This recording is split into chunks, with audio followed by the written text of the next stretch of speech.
The film starts in a cage full of little baby raccoons. While they are all freely playing among each other, a menacing figure, the high evolutionary Chakotay Awuji, approaches the cage. He reaches his hand out to one of the raccoons, in particular, Rocket.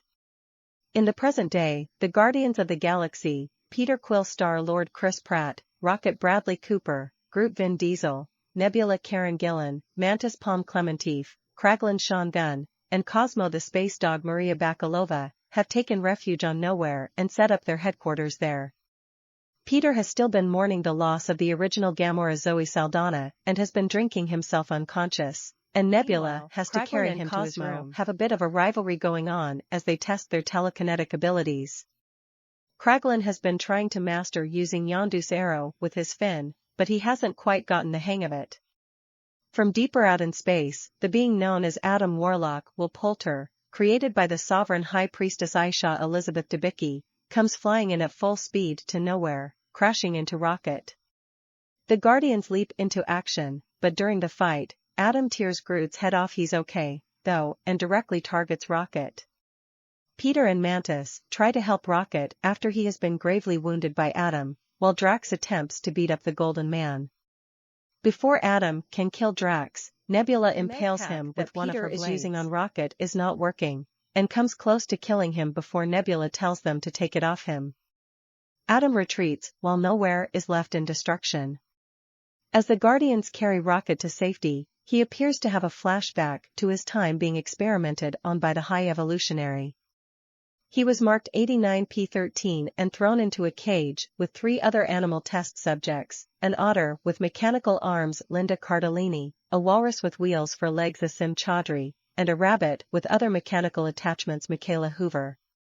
They befriend the frightened Rocket and make him feel Rocket has a kill switch in his body that could detonate if they attempt to perform surgery on him, and they figure Adam was sent to retrieve him.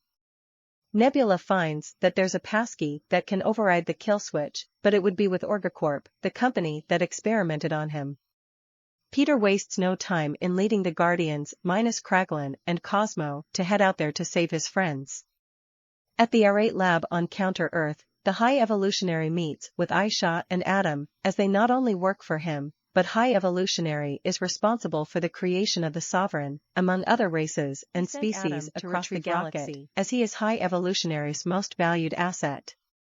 When he tries to torture Adam for his failure in retrieving Rocket, Aisha pleads with him to stop, as she views Adam like her son. The High Evolutionary tells his henchman Theo Nico Santos that he knows where the Guardians are headed. The Guardians arrive at the Orgoscope, where Orgacorp HQ would be.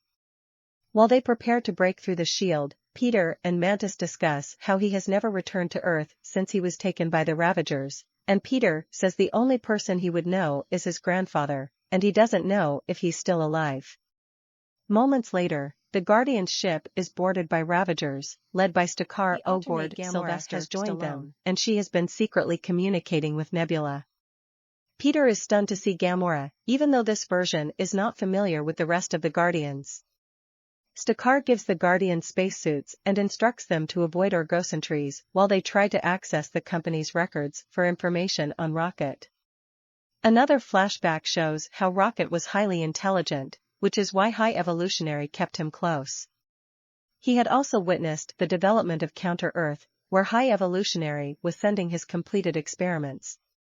He showed Rocket a machine where he tried to advance the evolutionary stages at a certain point where they were anything more than mindless monstrosities that he would dispose of once they were viewed as failures.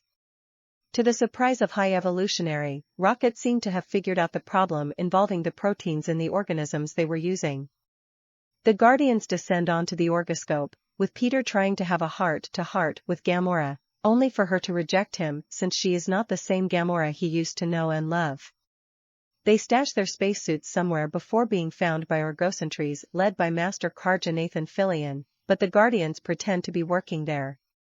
Peter splits off with Gamora and Nebula while Drax and Mantis go together. Rocket is seen with his animal friends as they dream about being free. Here, they come up with their names.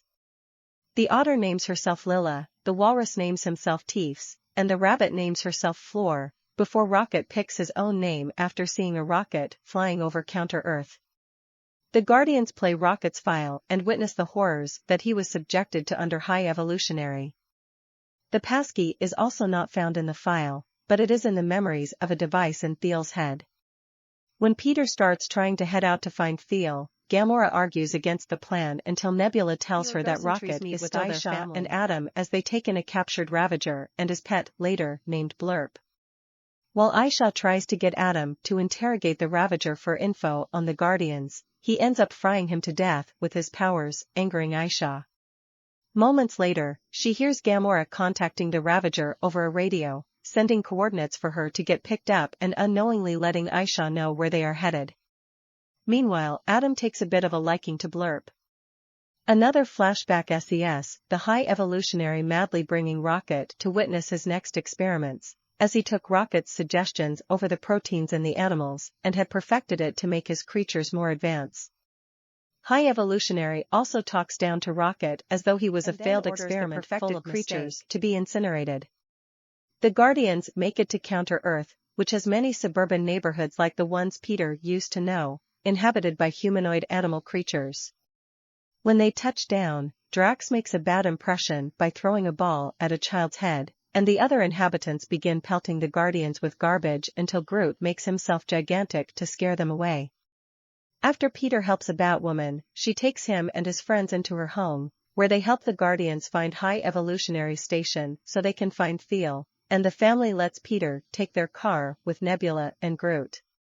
They arrive, and High Evolutionary's guards escort Peter's Rocket having stolen a device that helped him unlock his and his friends' cells to escape. After he and Lila embraced, High Evolutionary shot Lila fatally as punishment for the attempted escape. Rocket wailed hysterically and attacked High Evolutionary's face, clawing and disfiguring him. When two of his henchmen showed up, Rocket killed them, but they had also shot Teefs and Floor dead. Rocket escaped alone, mourning the loss of his friends. Back on Counter-Earth, High Evolutionary's minion War Pig Judy Greer flies to the Guardian's ship to attack Gamora and Rocket.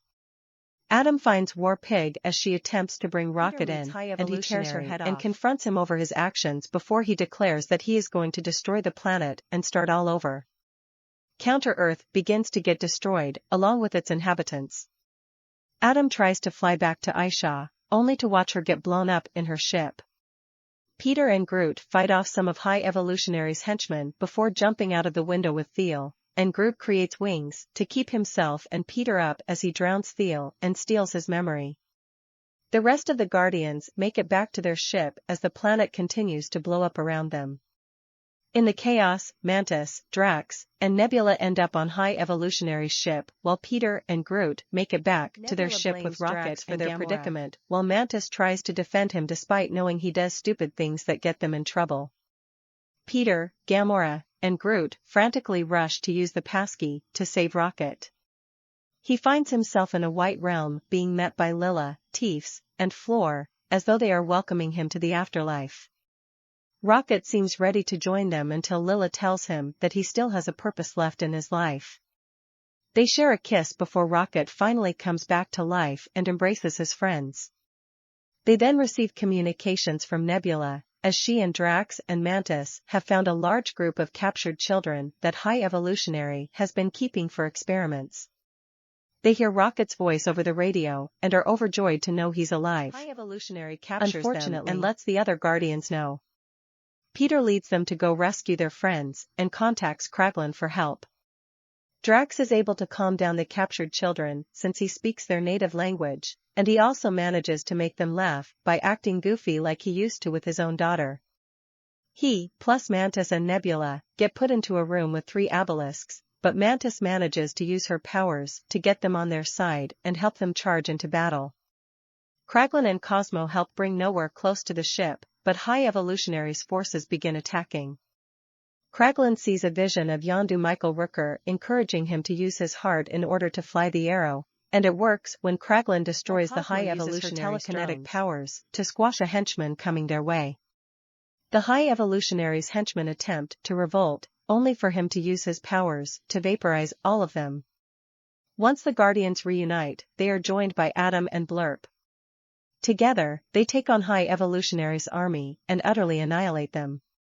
Cosmo uses her powers to get the ship closer to nowhere so that the Guardians can rescue the captured children and take them to safety.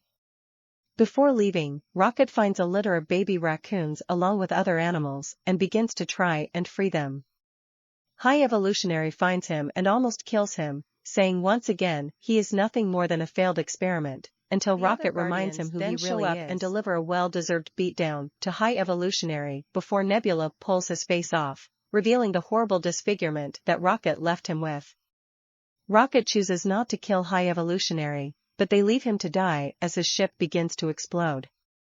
Rocket frees the other animals, but Cosmo's powers give out before Peter can make it to nowhere. He nearly freezes to death in space until Adam flies him onto nowhere. The Guardians meet one last time together. Gamora is set to continue working with the Ravagers, while Peter has plans to finally return to Earth. Manta says that she also wants to go off on her own to find out what she wants to do for herself. While Drax offers to go with her, Manta says she needs to do it alone, and Nebula says Drax is better suited to looking after the children since he was always meant to be a dad. Peter passes down his leadership title to Rocket so that he can lead the next Guardians team. Before Gamora leaves, Peter acknowledges that they will not be together, but there is a hint of attraction and flirtation between them. He returns to Earth and finally reunites with his grandfather, Jason Greg Henry. After the Guardians part ways, Rocket is given Peter's Zune, where he plays Dog Days Are Over for all of Nowhere to hear and begin to dance to. Mid-credits scene, Rocket and Groot now lead their new team, which includes Kraglin, Cosmo, Adam, Blurp, and one of the orphan children named Phyla Kaizen. As a horde of enemies come their way, Rocket leads them by playing Come and Get Your Love as they head on their next adventure.